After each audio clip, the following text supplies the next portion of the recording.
اعوذ باللہ من الشیطان الرجیم بسم اللہ الرحمن الرحیم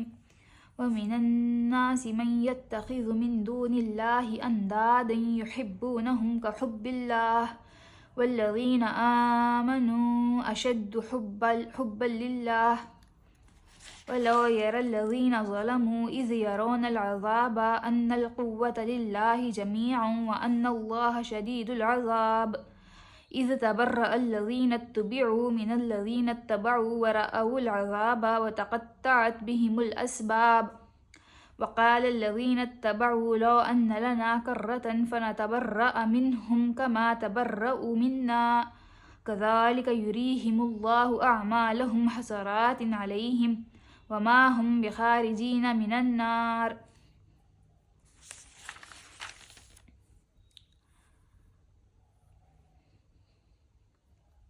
مگر وحدت خداوندی پر دلالت کرنے والے ان کھلے کھلے آثار کے ہوتے ہوئے بھی کچھ لوگ ایسے ہیں جو اللہ کے سوا دوسروں کو اس کا ہمسر اور مد مقابل بناتے ہیں،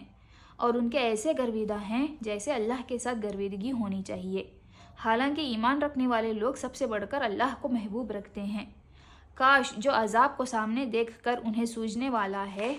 وہ آج ہی ان ظالموں کو سوج جائے کہ ساری طاقتیں اور سارے اختیارات اللہ ہی کے قبضے میں ہیں، اور یہ کہ اللہ سزا دینے میں بھی بہت سخت ہے۔ جب وہ سزا دے گا اس وقت کیفیت یہ ہوگی کہ وہی پیشوا اور رہنما جن کی دنیا میں پیروی کی گئی تھی اپنے پیرووں سے بے تعلقی ظاہر کریں گے مگر سزا پا کر رہیں گے، اور ان کے سارے اسباب و وسائل کا سلسلہ کٹ جائے گا،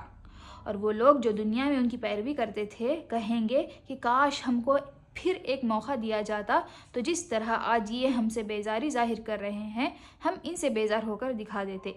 یوں اللہ ان لوگوں کے وہ اعمال جو یہ دنیا میں کر رہے ہیں ان کے سامنے اس طرح لائے گا کہ یہ حسرتوں اور پیشمانیوں کے ساتھ ہاتھ ملتے رہیں گے مگر آگ سے نکلنے کی کوئی راہ نہ پائیں گے۔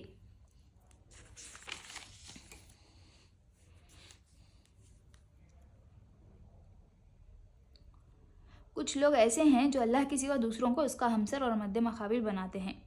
یعنی خدائی کی جو صفات اللہ کے لیے خاص ہیں ان میں سے بعض کو دوسروں کی طرف منسوب کرتے ہیں، اور خدا ہونے کی حیثیت سے بندوں پر اللہ تعالیٰ کے جو حقوق ہیں وہ سب یا ان میں سے بعض حقوق یہ لوگ ان دوسرے بناوٹی خداؤں کو ادا کرتے ہیں۔ مثلاً سلسلہ اسباب پر حکمرانی، حاجت روائی، مشکل کشائی، فریاد رسی، دعائیں سننا اور غیب و شہادت ہر چیز سے واقف ہونا، یہ سب اللہ کی مخصوص صفات ہیں، اور یہ صرف اللہ ہی کا حق ہے کہ بندے اسی کو مقتدر اعلیٰ مانیں، اسی کے آگے اعتراف بندگی میں سر جھکائیں، اسی کی طرف اپنی حاجتوں میں رجوع کریں، اسی کو مدد کے لیے پکاریں، اسی پر بھروسہ کریں، اسی سے امیدیں وابستہ کریں اور اسی سے ظاہر و باطن میں ڈریں۔ اسی طرح مالک الملک ہونے کی حیثیت سے یہ منصب بھی اللہ ہی کا ہے کہ اپنی رعیت کے لیے حلال و حرام کے حدود مقرر کرے، ان کے فرائض و حقوق معین کرے، ان کو امر و نہی کے احکام دے اور انہیں یہ بتائے کہ اس کی دی ہوئی قوتوں اور اس کے بخشے ہوئے وسائل کو وہ کس طرح کن کاموں میں اور کن مقاصد کے لیے استعمال کریں،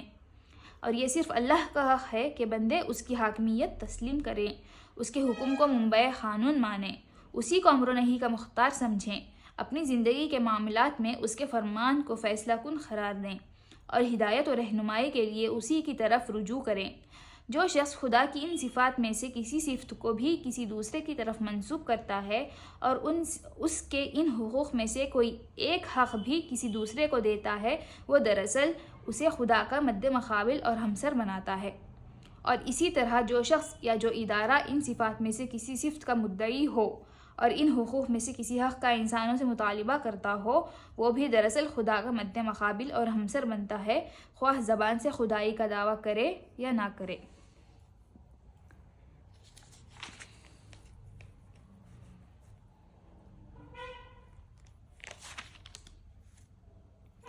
حالانکہ ایمان رکھنے والے لوگ سب سے بڑھ کر اللہ کو محبوب رکھتے ہیں، یعنی ایمان کا اقتضا یہ ہے کہ آدمی کے لیے اللہ کی رضا ہر دوسرے کی رضا پر مقدم ہو، اور کسی چیز کی محبت بھی انسان کے دل میں یہ مرتبہ اور مقام حاصل نہ کر لے کہ وہ اللہ کی محبت پر اسے قربان نہ کر سکتا ہو۔ اور وہ لوگ جو دنیا میں ان کی پیروی کرتے تھے کہیں گے کہ کاش ہم کو پھر ایک موقع دیا جاتا تو جس طرح آج یہ ہم سے بیزاری ظاہر کر رہے ہیں ہم ان سے بیزار ہو کر دکھا دیتے۔ یہاں خاص طور پر گمراہ کرنے والے پیشواؤں اور لیڈروں اور ان کے نادان پیرووں کے انجام کا اس لیے ذکر کیا گیا ہے کہ جس غلطی میں مبتلا ہو کر پچھلی امتیں بھٹک گئیں اس سے مسلمان ہوشیار رہیں اور رہبروں میں امتیاز کرنا سیکھیں اور غلط رہبری کرنے والوں کے پیچھے چلنے سے بچیں۔ صدق اللہ العلی العظیم و صدق رسولہ النبی الکریم۔